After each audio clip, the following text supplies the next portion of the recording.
এখানে প্রায় 2000 স্বেচ্ছাসেবক এসেছেন। এর মধ্যে ঢাকা বিশ্ববিদ্যালয়ের প্রফেসর আছেন, আমি ব্যক্তিগতভাবে দেখেছি, চিনেছি।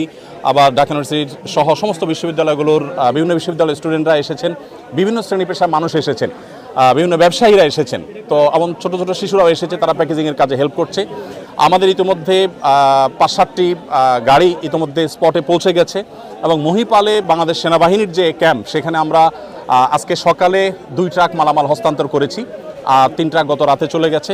আজকে আমি নিজে ইনশাল্লাহ ঘণ্টাখানিক পর স্পটে যাব এবং আমার সাথে এখান থেকে আরও 5টা লরি আশা করি মাল যাবে এবং এভাবে রাতে আবার যাবে, আবার সকালে যাবে। আমরা 3টা লেয়ারে কাজ করি। প্রথমত শুকনা খাবার হিসাবে খেজুর, চিড়া, তারপর 2 কেজি করে চিড়া, 2 কেজি করে খেজুর এবং 1 কেজি চিনি, 1 কেজি লবণ। চিনি লবণ দিচ্ছি যদি স্যালাইন বানানোর প্রয়োজন হয়।